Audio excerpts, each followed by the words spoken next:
welcome everybody to the Inner Carnivore Podcast, episode 5. I have special guest here today, Ayana Fuentes. I hope I pronounced that correctly. Before we get started, no matter where you're listening, whether it's Spotify, iHeartRadio, Amazon Music, hopefully Apple Podcasts soon, or watching this video on YouTube, do me a huge favor, like, subscribe, comment, leave a review. It really, really helps us out. And so jumping in it, how are you, Ayana, right? Yes, you got it. Yes. I'm good. Thank you for having me on your podcast. It's a privilege, and I'm doing great. I just worked out this morning, so I'm doing really good. I have to say that I did not. Oh, But it's okay. So I have a Jocko view on taking rest days. mm-hmm. I was listening to one of Jocko's podcasts one time, and he goes, I never schedule a rest day. And the guy's like, wait, what? You don't? He goes, no, I never schedule a rest day, and that way when life happens, I can take a rest day and I don't feel bad about it. It's not, I had a rest day scheduled, and then, something came up, so then I missed 2 days, and then I missed 3 days. Mm-hmm. So I tend to do that. Every once in a while I'll have one planned, but I tend to have, a day or two lenience where, I got caught up editing videos, and I'm like, man, I don't think it's going to happen today. So yeah, I like that. I didn't work out like today. that. Actually, that's a really good idea, to be honest, because life does happen. You know what I mean? And so you don't know life happens. Last week I got into a car accident last Thursday. So, I had to take off Friday, Saturday, Sunday because of just dealing with that, and then also being sore. And so there you go. So that makes sense, right? Are you feeling okay? I'm feeling okay. I'm good. Thank you for asking. Okay. So when I decided to finally start the podcast, I was super excited to get you on because we have similar backgrounds as far as our health and fitness journey, and as well as competing. Mm-hmm. And there aren't a whole lot of people within the carnivore community who compete. We talked about Colt. I got Colt coming on next week, hopefully, and we're going to chat about that too. And for people out there who are like, well, what does bodybuilding have to do with fitness, or what does bodybuilding have to do with carnivore? I think it's super important because I think people can learn a whole bunch from bodybuilding, because it's what most people are trying to accomplish, just to a much more extreme level. Yeah. Right. So how do you view that correlation between the general health of somebody who's, in their mid 40s, in their mid 50s, just wants to feel better, lose weight, and that journey that you've been on from competing and bodybuilding and such? Yeah, I think it goes hand in hand, to be honest with you. I mean, oh my goodness, there's so many layers to that question. But I just think that Robert Sykes said it perfectly in his keto bodybuilding book. He's keto, but he pretty much eats only meat, to be perfectly honest, besides his keto break. But he said that carnivore, or a meat-based diet, and bodybuilding together, it's like the fountain of youth. And I 100% believe in that as well, because muscle is so important for longevity. And one of the key components of having and building muscle is having a diet that's optimal in protein, having enough protein. And for me, I mean, I'm not against keto, but I've always never enjoyed those macros per se. I've always enjoyed more protein, like 30 to 40% of my total caloric intake is usually of protein. So I just prefer that. And it just correlates with muscle building, right? It goes hand in hand. So I think they're like a perfect match, to be honest. Absolutely. And I'll get people, one of the things I like to ask people when they start is, how was the transition to carnivore? Because typically that's huge for people, right? Going from standard American diet to carnivore. And then inevitably they'll, ask how I did, or whenever I'm on a show, they'll ask. And I say, for me, it was easy. It was super easy for me to transition, because it's not that much different than what I used to do on prep.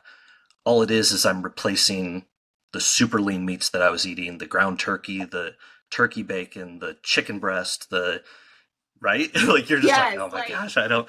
Yeah, all I'm oh doing my is God. replacing that with fattier meats, and by extension, my carbs are coming down even lower. But like, it's not that much different. So when I heard about it, I was like, wait a minute, I can basically do what I was doing. I don't have to eat the vegetables that I had to choke down on prep Oh and my throw away goodness. halfway through. And I can eat fattier meats, and I don't have to like try to figure out how I'm going to make this 99%, ground turkey taste okay, right? Yes, exactly. No, you are so on point with that because I mean, I did my prep.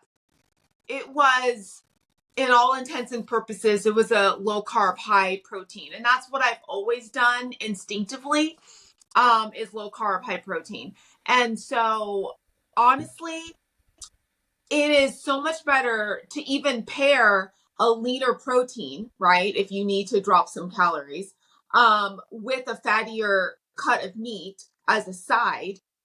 And it's just, that is still way more fulfilling than skinless chicken breast, white rice, and broccoli, or orange roughy and asparagus. Like, I don't think I could ever truly do that again. Like, I really, No, it's so people ask me about chicken. They're like, you don't do many chicken recipes. And I'm like, man, it's not that I have anything against chicken. I don't think people should avoid chicken. But I spent so much of my life like eating out of a Tupperware, like barely seasoned, dry, reheated chicken breast with some rice that didn't have any seasoning, or maybe some broccoli or green beans or something. And I just remember like, that's okay. Like, it's okay. I can do this. no, yeah, I can't because the typical bodybuilder diet for anyone out there, it's like, and there's variations depending. There's carb cycling. But still, the basis is like you have your egg whites and oatmeal in the morning with your black coffee, and then you have the rest of the day is all the lean meats that we have mentioned. With even if it's ground beef, it has to be like super super lean, right? And I get that because you are doing something extreme when you're bodybuilding, so I get that. Um, and then a side of like green veggie, rice, or sweet potato. And fats come from nut butter, or maybe a tablespoon of oil. Like, so that is like, that's your diet. But I feel that you can still hit your goal with focusing on protein and fat. And, we have Robert Sykes as an example. He's done it several times. So even though he's not labeled carnivore, that's pretty much all he eats if you read his book. So Yeah. it can be done.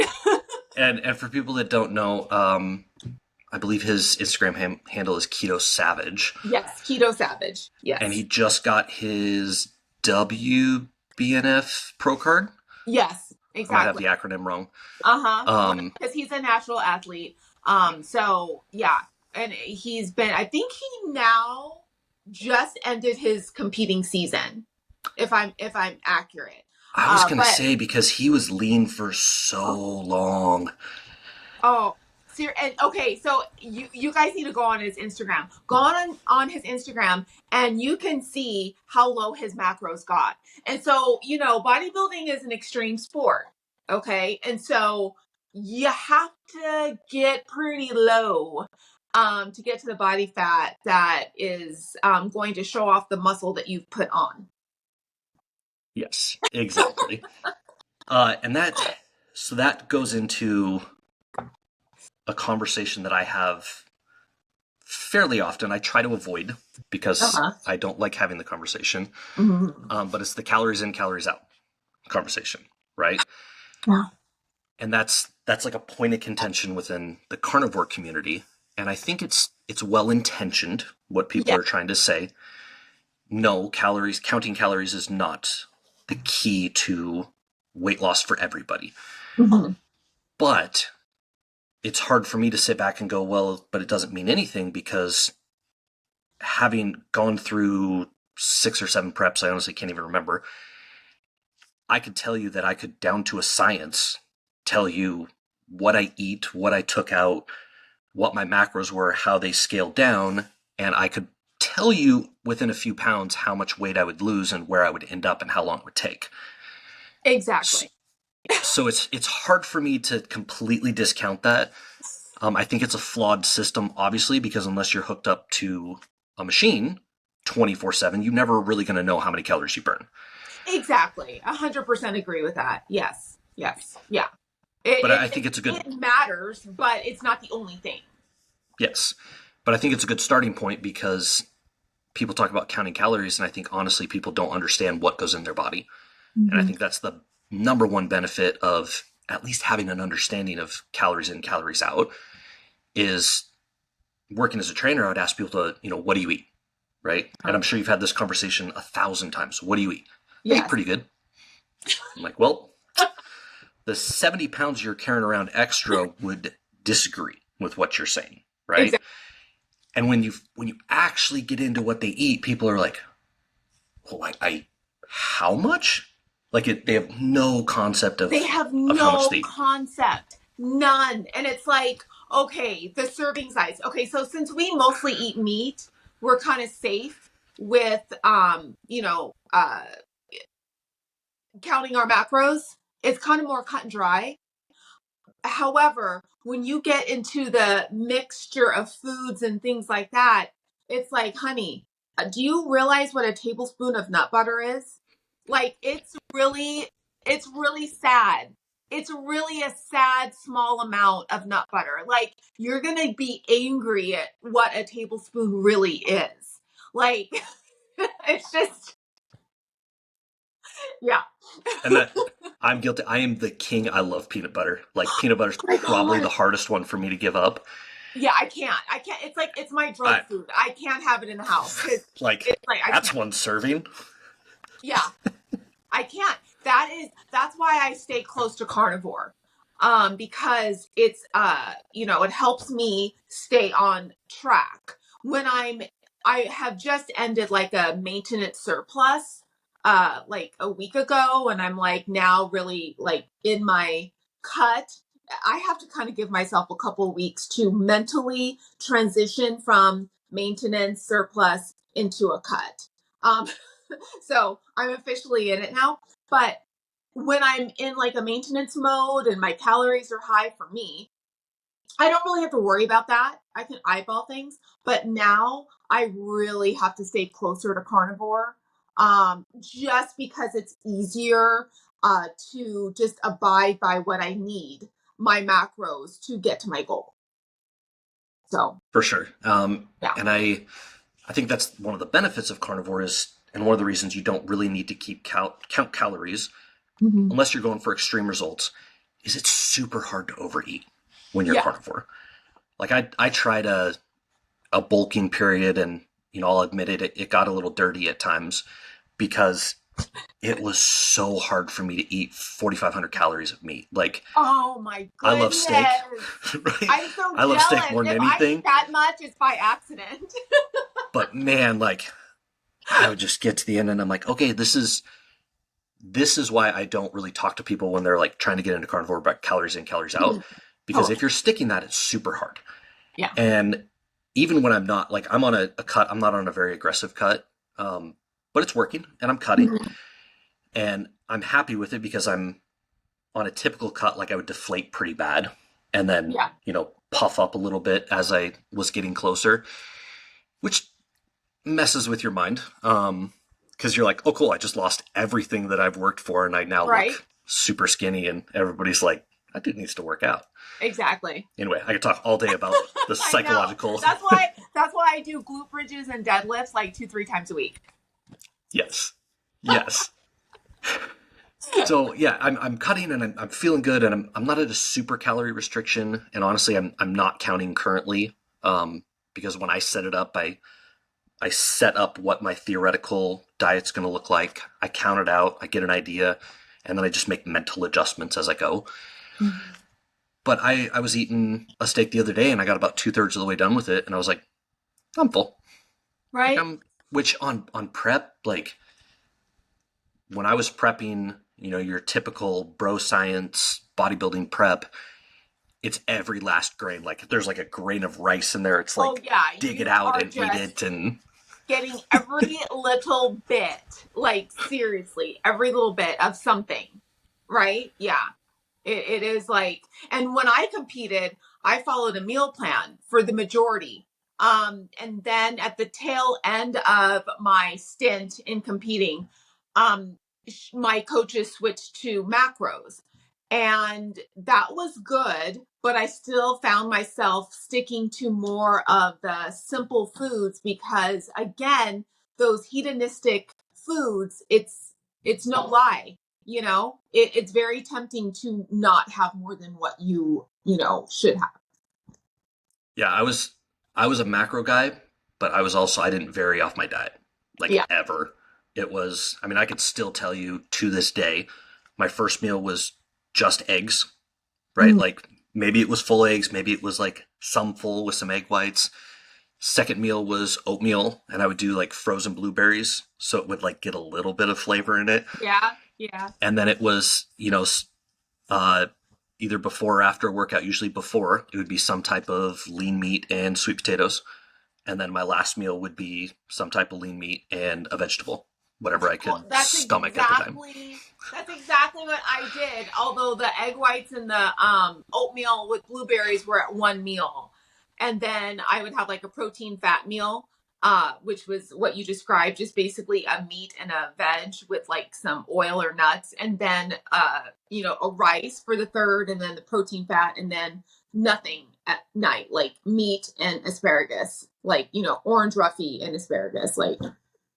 So yeah, like this way of eating is just so much better. I mean, I personally my goal is to do this cut. I don't know what I'm going to do with it at the end. So I'm not like making any announcements yet.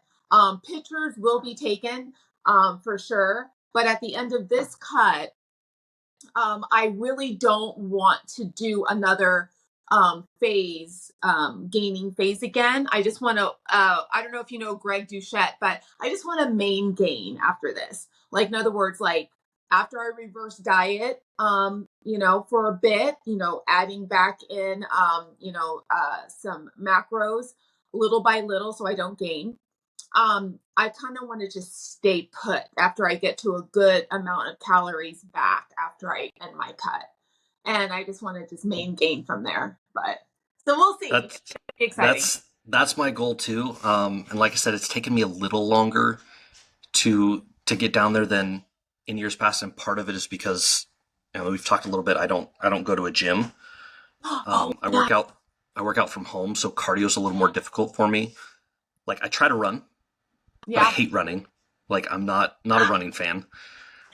I understand. It's so weird. I love and hate it because so December 9th, I'm doing a half marathon, right? So I'm, now that I'm not as sore from my accident, I'm going to get back into, I just did 8 miles yesterday, so I need to get my mileage back up. And I'm still weight training 2-3 times a week. However, after the half marathon, I'm going to switch the focus back to like 5 days a week of weight training and then keep my cardio as low as I can, like on the stairs, so that I don't gain weight with that transition. So keep it like with stairs, running sometimes, but keep it as low as possible for the remainder of my cut until I really need to use it. So. Exactly. So we have actually similar stories about how we used to compete and then kind of got out of it and then kind of got back down. For the people that don't know your story, when did you start competing? What happened after you stopped competing? And then how you ended up where you're at now? Okay, so quick little backstory. Let me see. When did I start? I started competing when I was 32, right? Okay, so that was the year of my first competition. So prior to that, I had a weight loss, like a large weight loss, because in my 20s, I had a slow rise to 188 pounds. I'm 5'5", medium frame, so that was a lot of weight. It was a slow rise though. Marriage, college, working, all that. So I lost weight And then I was being more regular at the gym. I've always loved working out, but I was regular again. And then people were like, you should compete. You should compete. And I'm like, and I've always thought about it because I've been watching competitors since I was a teenager. Like, I just love it. So I was like, all right, talked to my husband. I was like, should we do this? And he's like, yeah, let's do it. So I did. So Bikini had come out like, let me see, that was 2010. So Bikini had been out a year already. So I was like, yeah, let me do Bikini. And so I did. And I was like, oh, I'm just going to do one time. And then 4 years later, I stopped. so, so I did it for like, yeah, a total of like almost 4 years. My last year was my best because I had gotten a coach the last year and I just fine tuned a lot of things. I still did good on my own though, surprisingly. I mean, I really did, but that last year was my best. And then honestly, I stopped because I redirected my focus. I went back to school to get a master's. I also had a partial hysterectomy. I still have my ovaries, but I got the uterus taken out because I had extreme fibroids that were just not going away. And then I rapidly, unlike in my 20s, I rapidly, in like 2018, 2019, I just put on weight because I was done with my master's program. And then I was like deciding what should I do. I just kind of was lost. I stopped all my habits of working out and tracking and stuff like that. I gained literally, I got back up to 188 in those couple years. And I was like, that was like a mental, you know what? So during shutdown, I was like, actually, before shutdown, I started dropping the weight again. And I was like, I need to get this together. Like, this is not me. This is not who I am.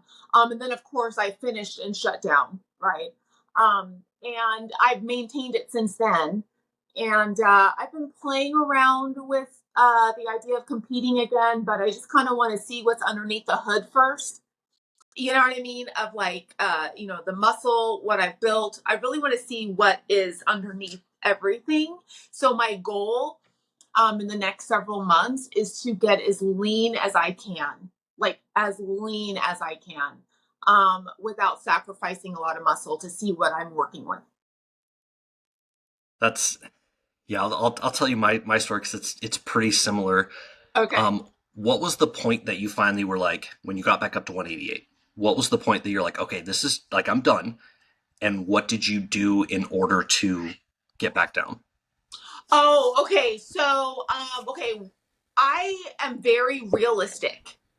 I'm not, because I was talking to a coworker the other day, my friend, and she's like, when I looked at my fat pictures, I didn't realize how fat I was. I was like, I'm always very critical. I know what I look like. So I knew I was gaining. But I just was done. I was like, oh my God, Ayana, what are you doing? Like, I was just so sick of what I was not doing because I knew it didn't correlate to who I am. And you just get sick of the insanity, right? Of just repeating the same thing over and over again. And I'm starting one day and then, oh, I failed. So I said to myself, okay, I need accountability. I need account, and that's where Scott Kramer came in. He was my former coach, and I through the First Form, he was with First Form. I don't know if you're familiar with that company, but anyways, he kind of was my accountability coach, and he has that tough love, right? And he just laid it out the way it was, and so I focused on protein. Honestly, I just focused on my target weight and protein as far as grams. And that's all I hit. Now, anything else, my fuel calories, right? I didn't care what it was as long as I did not go over my caloric intake. But I started off at a really the highest caloric intake I could, because I knew I had a long ways to go. And I focused on mindset. And because I knew that, okay, this is going to take me at least a year to get this 50 pounds off. So let me focus on one thing, my protein and calories, and mindset. And I weight trained. I didn't even bring in cardio until like the last couple of months. It took me 14 months to get the 50 plus pounds off. And I just naturally am low carb though. Because I just prefer to have fat over carbs. Once I was done, he was the one who started carnivore on his own, like extreme lion diet. He goes, Ayana, you're already low carb, just do it. So I did. And so the spring, summer of 2021 is when I came into this carnivore space. So, and so I've been in and out ever since. Like, I'm like, I go in and out. I'm like everything from low carb to carnivore. Like that's my spectrum. Well, what was the difference in how you felt? Like how you felt on prep and how you feel eating mostly carnivore? Okay, so with prep, it's different because your end goal is the stage. And so you're going to be like in a bikini, judged, it's a performance too, right? As well as, showcasing your hard work. So that my end goal was always my main focus. And so the diet, even though I didn't like it, I put up with it because of that end result, right? And it was almost like a religious experience, the diet, because it was so bad. You just get so numb and don't care about food at all. Because that's how it's that bad, in my opinion. Now, like I recently did a cut for almost a year ago for a photo shoot I did in June.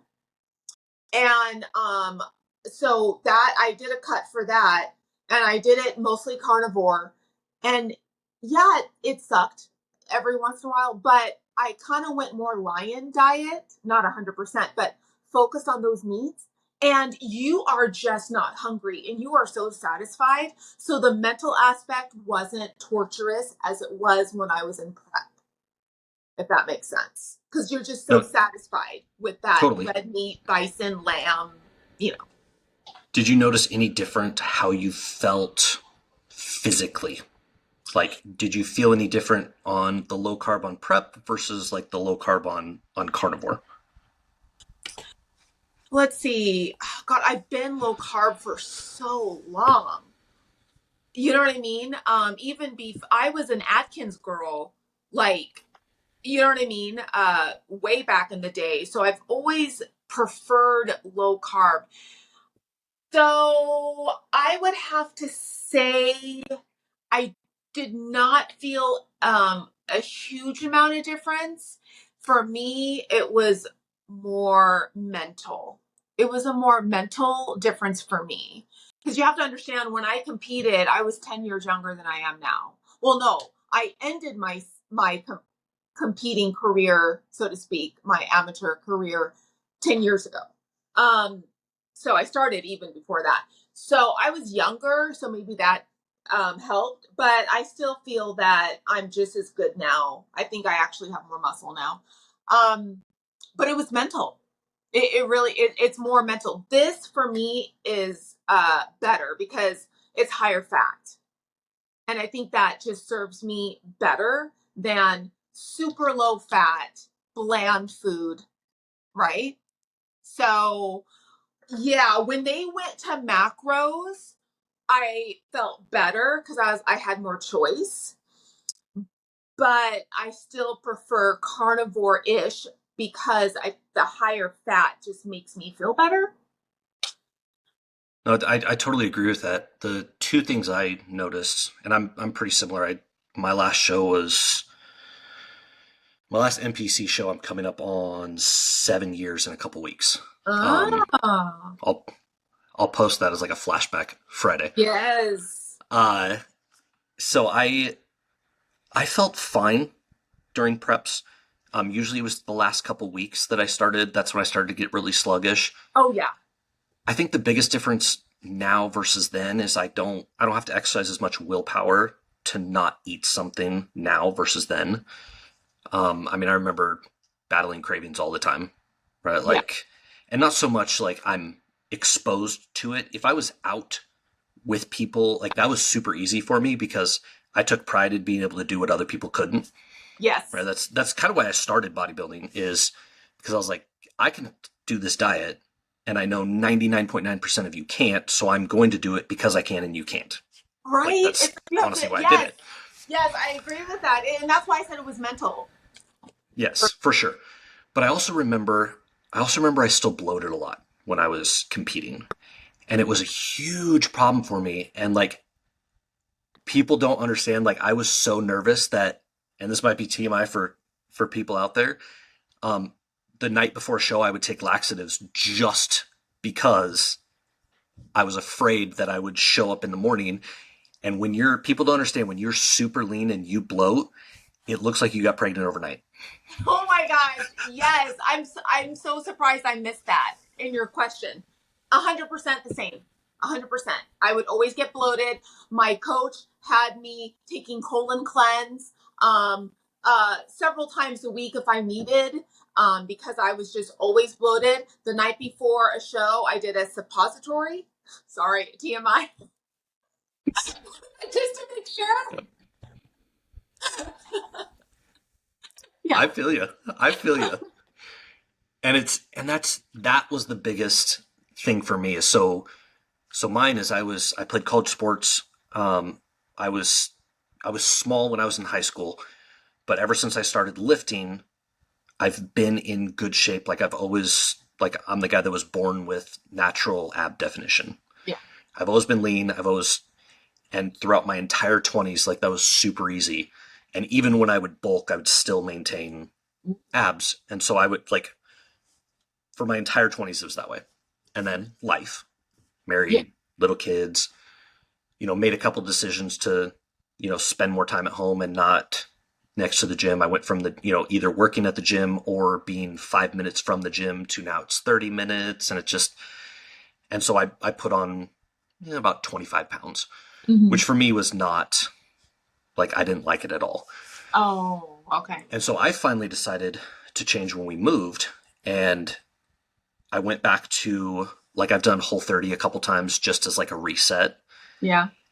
And I was like, okay, I'm going to do it for 90 days. I'm going to basically do it off like a 75 hard, and that'll be my reset and it'll be easy. Yeah. And I lost weight. I lost like 15 pounds, but I felt terrible. Like, I still felt, I did not feel good. Every time I would eat, I'd be like, oh man, I hated the food I was eating. I'm like, why would I do this? And so instantly gained it back. Like, I'm talking like within probably 3 weeks. Mm-hmm. I was like, why would I put myself through this for 90 days, not varying at all, and feel terrible? Like, I was like, I don't know, maybe I'm just old now.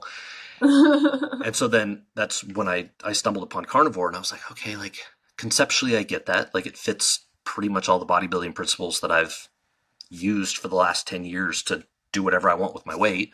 Right. I was like, sure, I don't have to eat vegetables, I'll try it. And then that's when I just instantly felt better. Yeah. Like, instantly felt better. And I was like, wait, I can eat and not bloat? Like, I was I like, know. this is crazy. Like, Isn't that crazy? what is happening? I know.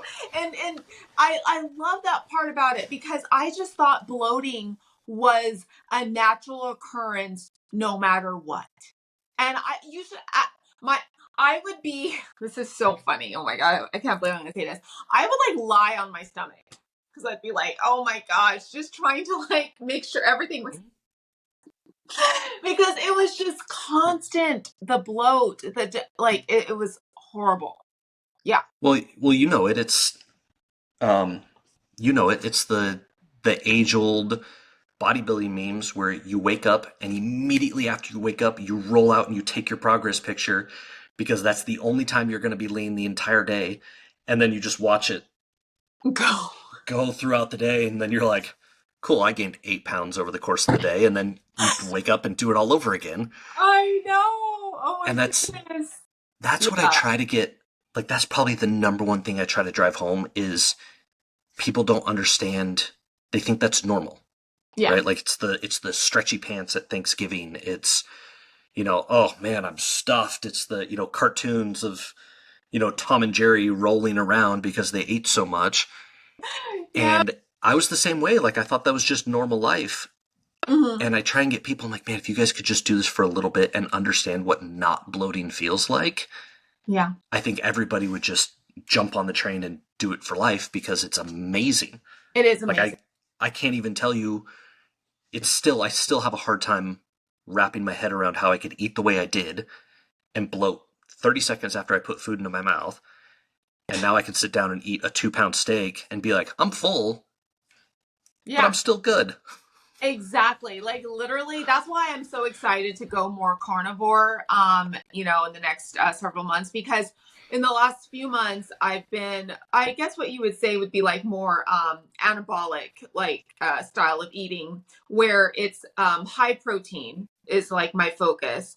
And then low carb, but just anything else, which I would just make it fit. So I have been doing that the last few months because of where I was at and trying to push my calories as high as I could before I did start the cut because I wanted to start high. So, and I'm like, yeah, it was fun for a while, but it becomes not fun real quick. And I was like, I don't like this. I'm like, you know what I mean? It's just not, I don't like it. I don't like it. Like, so I'm actually feel really good, like the last few days where I'm just like, oh, like my stomach is looking normal. I mean, it didn't get crazy, but still, it's like, I'm like, no, you know what? I would rather main gain. I would rather, as long as it takes, like, just, maintain where I'm at once I get to where I want to be in the springtime and just stay there and not fuss anymore with, I'll just gain muscle slowly. Well, now where I don't know how old you are, I don't want to assume, but like I'm at the age where muscle building is my priority because as you get older, it just naturally, kind of deviates. And so I definitely am constantly focusing on progressive overload with my lifts and always prioritizing protein and just muscle is all I care about. I'm the exact same way. I found, so I'll be 37 in January. You're a baby. And I Yeah. found that, like, it's changed a little bit. Like, people say, well, my metabolism slowed down. For the most part, you just eat like crap and you don't move very much anymore. Yeah, pretty much. Yeah. I am not the best trainer sometimes, because I would just be like, stop eating like an asshole and you'll be fine. And they'd go, what? You're like, what? It's what you're doing. Like, it's not that hard. And I understand, like, there's complications. Like, all that, I get it. But for me, like, building muscle has always been, a thing for me. Mm-hmm. But I feel so much better on my cut. Like, I'm only down about 10 pounds. Mm-hmm. But I gotta pull up some old pictures and Yeah. I can guesstimate my weight, but I know that my leanness is, 5 to 10 pounds above where it was, Oh, that leanness at the same weight.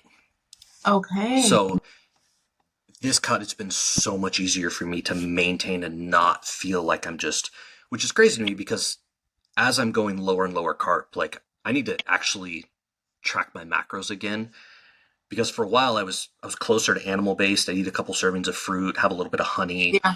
Mm-hmm. Yeah. do, enough dairy. And Mm-hmm. lately, like as I've been cutting down, I've just been removing like a little bit of the fruit and a little bit of the honey. And, Uh-huh. I'm down to probably like half a serving of fruit and 1 tablespoon of honey, which in the grand scheme of things is 30 grams of carbs. Oh Like, yeah, it's so I'm not. super low on my carbs, Yeah. but I don't have that. You'll be able to understand this. I'm trying to Mhm. phrase this for people that are listening. I used to feel like I was borderline having a low glycemic, like diabetic episode when Yes. I would go on Yes. low carb because I would like start to get shaky. I would start to, Uh-huh. and I'm like, oh man, like I gotta eat some carbs. And I knew exactly what it was. Like I had to eat, it was usually like peanut butter and fruit that I would eat. And I would be like, Right. Well, that's because it was also probably lower fat, right? Right? Because that's why I felt I would after like 3 hours of not eating, I would be like, oh my gosh, just like what you described. Now I can easily go hours, like easy. And that was a huge thing for me too, is I was always a guy that had to eat before I worked out. Like Yeah. I was like shovel it in my mouth as I was walking onto the gym floor, because I would get most of the way through my workout and just be gassed, right? Mm-hmm. Like I'm like, God, I'm starting to get shaky. Like I gotta eat. Like this is gonna be a problem. Yeah. And now I honestly, most of my workouts are fasted, Yeah. just because it works better that way.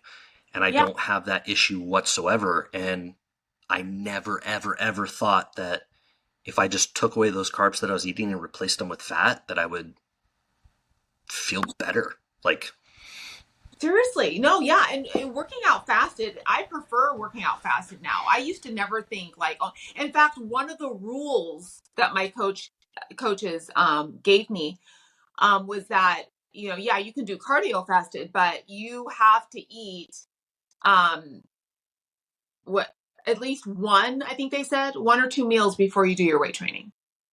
Right. And so I got in the habit of that, and I was like, oh my God. But also because of that way of eating, that's what you needed to do to sustain yourself. I don't feel that way at all. We're just so not dependent on what we feed ourselves when we're focused on protein and fat. It's a different world. But I have a question for you. So because I know you have clients and everything. So my thing is sweet taste. Like that's why I'm like, that's why I have to stay close to carnivore, because even if it's artificial and it doesn't have any calories, I can go overboard even on that. So that's why, like, if I have electrolytes in my water, that's not a big deal. I guess I'm talking about food, right? Anything artificial like that I might do with like protein powder, and like yogurt, so I can overdo that because of just the sweet taste and wanting more of it just because I like the taste, even though I'm not physically hungry for it. Have you come across that, or are you like that too, or no? so I'm the opposite. I'm a salty Mm. guy. Like Oh, I oh, was the bag of chips. oh, And I would get sweet, but sweet was usually just because I couldn't have it. So like I had epic cheat meals. Like, okay. and that's part of why I'm not, I think for people get too caught up in, are you carnivore 24/7, like Oh, 365? no. Because I can tell you, I could go on all day. Yeah, that's too But much. I so understand. what I tell people is I'm like, don't be afraid to, work in quote unquote cheat meals, especially if it's just going to fit part of your life. Like you're going out on a date, you Mhm. got friends over, whatever it is, Yeah. because you have to understand where you're at and Yeah. how it's going to make you feel and how it's going to affect you. And honestly, once you start doing this pretty good and you get your gut and your skin and the inflammation, you don't really have as much of a negative effect. Like you might have it Mhm. for a little bit, but it's not as lasting. Mhm. Yeah. And I tell that you can still accomplish what you want, because I took my cheat meals way farther than most people. I would go up until like 3 weeks out, and I would have one Oh, meal, really? Oh man, that's because I always reacted really well. but see, I would, you're lean. You're naturally lean. I'm not a naturally lean person. I'm more of an endomorph where I can put on muscle and fat very easily. yeah, So yeah. And so it's yeah. that also goes back to it. I'm like, you have to understand like how your body reacts to stuff. Hmm. And so I would crush cheat meals.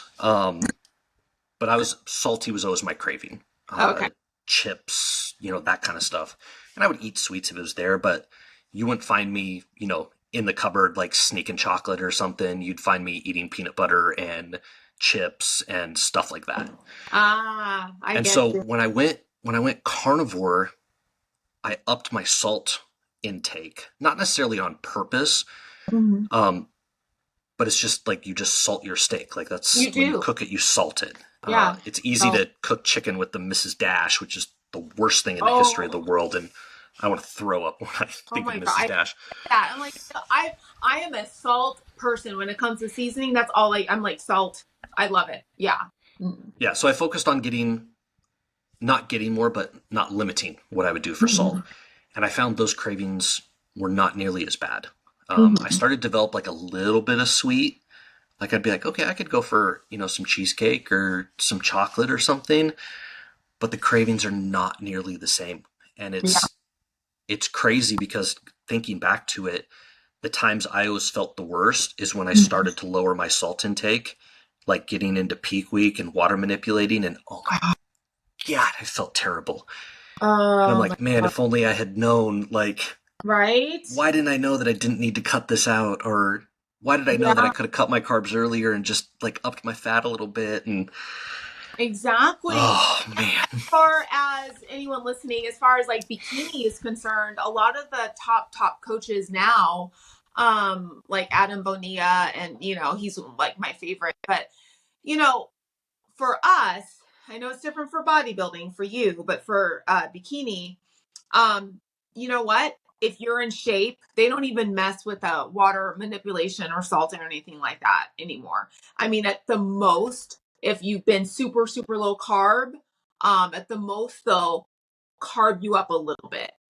But with bikini girls, they don't do a lot of water manipulation, salt, all that stuff much anymore, because they're learning. And I like that. Yeah, just come in shape. You'll be good. Hey, Leaner than you think. Leaner than you think. yes. I honestly don't know how I would do it if I did it again. And that's like, Oh, honestly, I don't want to compete again. But part of me is like, man, I kind of want to I while know. doing this to see how it would go. I know. I know. Because there have been like Keto Pro. I don't know, I forgot his real name. Has competed as a carnivore. And he looked fantastic. Keto Pro is his Instagram. And then we know Colt and Keto Savage. Females, oh, I forgot her name. She's with WBFF, but Coach Bronson's girlfriend. I forgot her name. But anyways, Keto, I think her name is Keto Bikini, something like that. Anyways, they've all done it. Keto carnivore, their preps. And it's interesting to watch. But it's just the population in the NPC IFBB, I have not seen it. I have not seen it Yeah, there. and I think it would be a different mindset for me because I'll be 100% honest, I would always start late and I would do that on purpose because I could drop fast. I don't think I ever did a prep that was double digit weeks, like maybe 9 weeks and No. 6 days. Are you Um, serious? so that's part of the byproduct of staying lean, right? Like I Yeah. would my last show stage weight was 170, which is super lean for me. Like that's like water manipulation. Like I've gained 10 pounds almost overnight, type lean. But I would always stay 200 and under. So throughout the course of a prep, I'd be close to 30 pounds, with the last 7 or 8 pounds being that peak week of just getting water and practically eating no carbs and salt. It's your But body type too. I gotta say, it's your body type too. Because during my 4 years, I would never get above like 10 pounds, 10, 12 pounds of my stage weight during that, time. But it's still, I'm a slow loser. And yeah, I would still have to do like 14, 16, 18 week preps because I would lose on average point 0.8 pounds to a pound a week in a deficit and doing cardio. see, mine was weird. Like I could almost map it out, and I would have people that I worked with that are like, "Are you going to be ready?" I'm like, Huh? "Don't worry, I'll be ready." Because I would go the first 4 weeks, I would immediately lose weight, right? Like Mhm. just getting, depleting glycogen stores and the water associated with it. Mm. And so I'd immediately lose weight, and then I would kind of level out, and then maybe gain a little bit. And then at Mhm. about the 4 week mark of staying strict on it and slowly ramping up my cardio, I would just, and Drop. that last 4 to 6 weeks would be my, 20 pounds that I would lose in those last Wow. 4 to 6 weeks. Thinking back, probably not the healthiest way to do it. Oh Like, my gosh. Yeah, mine was a slow. It was slow. Maybe that's why, because it was just like, I stayed at the same deficit for the longest time. We would only manipulate my cardio so that I could keep food. And it wasn't until like maybe the last 4 or 6 weeks that they would start cutting the food. I still had to increase cardio a bit to get to the leanness. And for me, this was 10 years ago. I think I have to come in a couple of pounds lighter. Even though I feel like I have more muscle, I still think I'd have to come in a couple of pounds lighter because the division look has changed. But still, my best look where I won, I'm 5'5", medium frame. On stage, it was like 121, 122. And so I think I would probably have to come in at like a solid 120. Yeah, that's part of the reason I don't want to even touch it ever again is, and that's part of the negative of not having a coach like I always did it myself, is I never got judge feedback. Oh. And after my first show, I pissed off every judge that I've ever been in, and I have no idea why.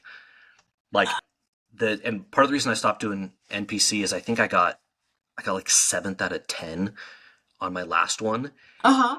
And I looked around and I was like, there is not a single person in here that can tell me that I am not better conditioned than every single person here. How was your presentation? Because that matters a lot. You're posing everything. So like I'm decent. Like I'm not great by any means. Uh-huh. But I was so fed up. I was like, there's no way that you can tell me, because men's physique, best, especially back then, was like, it was super simple. Like you hit like a little bit of a side pose and you hit a little bit of a back pose, and that was it. Yeah. Like there was nothing to it. And so I'm like looking around. I'm like, I know NPC would always be tough for me because I don't have the size. I would have to put on like serious size in order to be competitive in NPC. But I remember like going up there and being like, man, if you guys just wanted size, I could have stopped my cut like 3 weeks ago and like come in, I'm like way fuller. Like this is ridiculous. What they did this year, they changed the height and weight classic, and they also have added height and weight to men's physique now, because men's physique, they were getting too big. I saw this dude that came out in board shorts and I was like, you are one of the largest humans I've ever seen. Yeah. Like, what are you doing? Yeah. Yeah, so they've made the change, because you can tell who won the Ryan Terry, the guy who just won Olympia. He's a little smaller.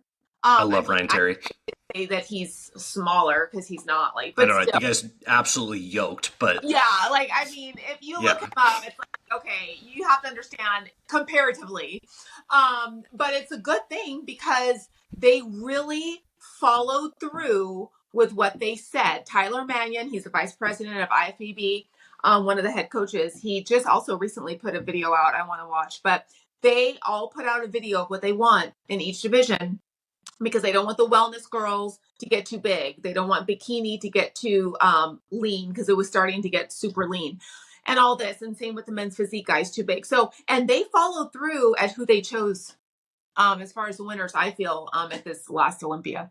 And I know most people don't know who I'm talking about when I say this, but I'm super glad Terry won. Like, I've been following him for a while. Yes. And somebody asked me, they're like, how long would it take? Because somebody on Twitter said something and was like, oh, I'm just going to get in shape in the next 6 months. And I was like, okay. And somebody's like, well, how long would it take? And I was like, well, the latest men's physique guy has been training for 20 years and has been in the Olympia for the last 10 years.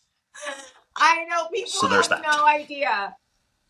Oh my, and then they want to jump to like, oh, they're taking stuff. Yeah, who cares? Even with that, they still have to put that hard work in. Are you kidding me right now? I don't care how much of whatever you take, you still have to put in that years of work. Like a bikini body, when I competed, you could get ready, being natural. You could get ready in a year and get on stage and win, right? Now, and I'm talking about amateur level. Now at the amateur level, it's definitely more like, you have your outliers that could, are blessed and can, just hop on stage and win a show overall. But mostly overall, girls, natural, it's going to take a few years, 1 to 3 years. Pro, it's different. So yeah. And most bikini girls are doing something. Mm-hmm. I'm not amateur. I'm talking about, Yeah, at one for sure. point in their career, maybe not currently, but at one point, I should say it like that. For sure. For sure. Well, I could talk about this literally all day. Like I I said, know. I don't run into too many of these conversations, so I'm excited to have you on as well as have Colt later on in the Yes. show. Yes. To wrap it up, Mhm. what would be advice? So somebody I feel people who have done for lack of a better term, the weight manipulation, right? Mhm. Go Mhm. down, come back up, go down, come back up, and do it on purpose. Yeah. Sometimes not on purpose, but Right. it's structured like that. Mhm. For somebody who's listening to this and goes, well, I'm not a bodybuilder, I'm not ever going to compete, I don't even work out that much, that's not applicable. What principles can somebody take and apply that to just, their everyday, I'm just trying to lose weight and get in better shape?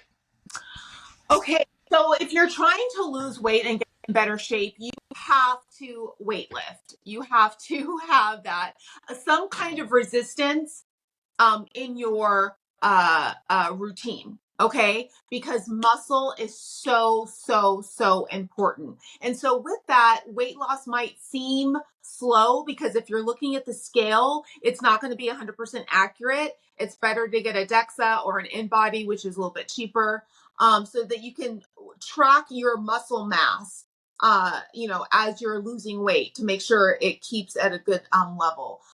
So basically weight lift, some kind of resistance training, and eat that high protein so that you can maintain your muscle as best you can as you're losing weight.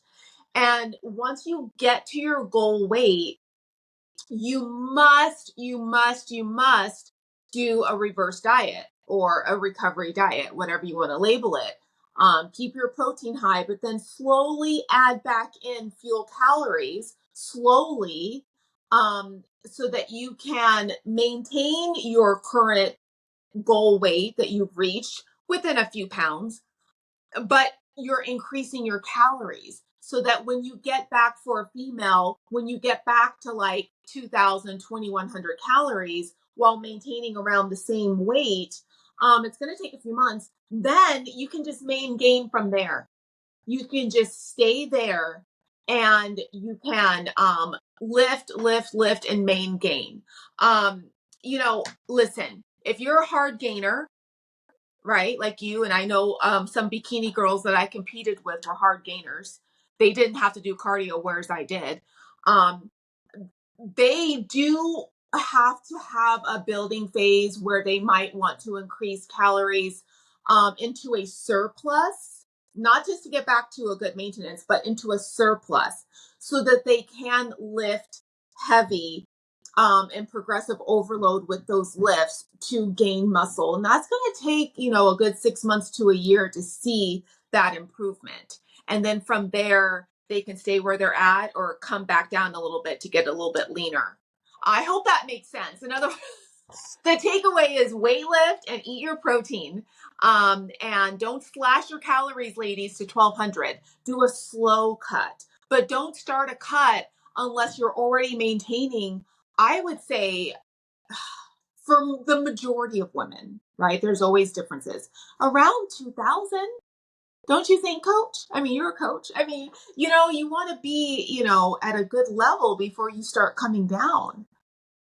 Yeah, I tell people the first couple is you got to incorporate some working out, and you got to get rid of crap in your diet. Yeah. And what you'll find is if you're intuitively keeping a relative idea, your body will kind of put you at a homeostasis like calorie count. Mm-hmm. And people don't want to talk about calories in, calories out, but anybody who consistently maintains weight and consistently stays in shape, whether they count them or not, you'll find out that you're in a relative realm. Like I'm Yeah. not talking like 2,106 calories. Yeah. I'm talking like 2,000 to 2,500, and over Yes. the course of a week, 14,000 calories over the course of the week, that kind of stuff. Right. And once they get that, and I think that's what what's great about carnivore, at least going mostly carnivore, is it helps you get to that level. Yes. And then if you want to go further, then you can tailor it down for there. But absolutely, work out, get rid of the crap, tighten it up, prioritize protein. And exactly. I think so many people would benefit from it. Yeah, and ladies, I lift heavy for me, 5 to 6 days a week on average, normally. Right now, like I said, I'm training for a marathon, so it'll go back to that very soon. And you're not going to look like a man. Don't be afraid of lifting heavy weight. We will edit on that. Don't be afraid. You're not going to look like a man. Yes. Well, I really appreciate you coming on. It was super fun talking to you. For people listening that want to follow along with your content, get in touch with you. What social media platforms are you on? What are your handles? How do they find you? Yes. So Instagram, Pilar Fit Vegas, and also YouTube, Pilar Fit Vegas. And TikTok is Pilar Fit LV. Excellent. I'll make sure to tag you. Like I said, if anybody's watching this on YouTube, I'll put information down there. Also on Instagram. Really appreciate you having you coming on today, and thanks everybody for tuning in.